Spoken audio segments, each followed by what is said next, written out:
ہوتی ہے وہی گمراہ ہوتے ہیں۔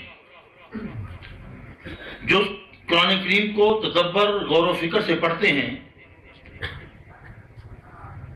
وہ ہدایت پا جاتے ہیں،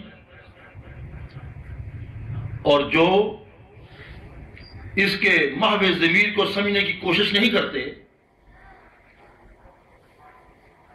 وہ گمراہ ہو جاتے ہیں۔ دوستان محترم، اللہ رب العزت نے ہمیں قرآن کریم ایک مکمل ضابطہ حیات دیا ہے جس میں ہر چیز موجود ہے،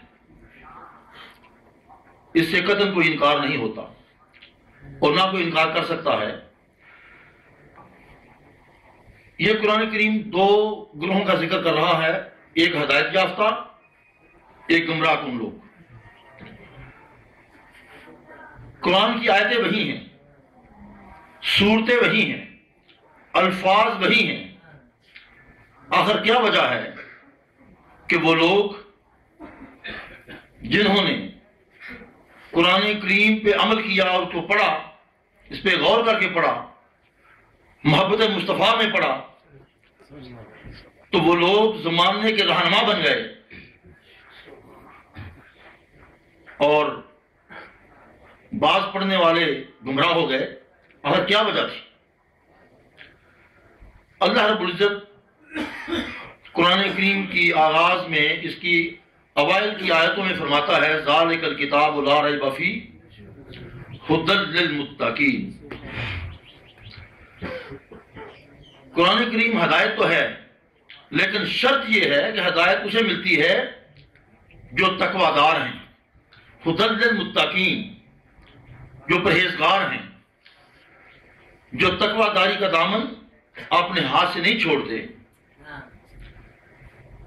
زبان کھولتے وقت عدل و انصاف سے کام لیتے ہیں، وہ ہدایت یافتہ ہوتے ہیں۔ جن کے دل اللہ کے خوف سے لرزاں ہیں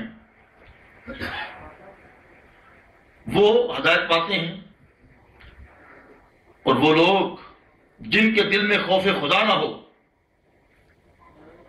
تو پھر ان کی زبانیں بھی اپنے کنٹرول میں نہیں رہتی، وہ جو چاہے منہ سے بول دیتے ہیں اور قرآن کریم کو اپنی من مانی سے استعمال کرنا چاہتے ہیں، اس لیے وہ گمراہ ہو جاتے ہیں۔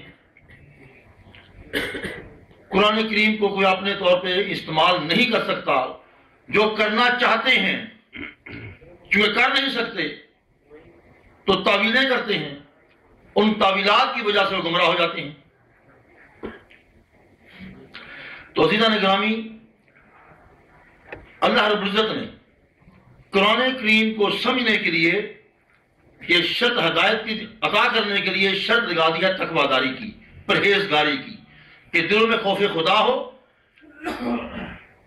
عدل و انصاف کا دامن ہاتھ سے نہ چھوٹے، اور پھر آدمی قرآن کریم کو کا مطالعہ کرے تو ہدایت پاتا ہے۔ بالکل اسی طرح ہی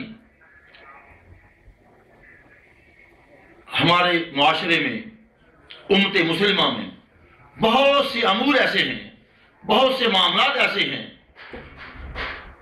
جو ہمیں قرون اولیٰ میں نہیں ملتے، قرون ثانی میں نہیں ملتے، حتیٰ کہ قرون ثالثہ میں بھی نہیں ملتے،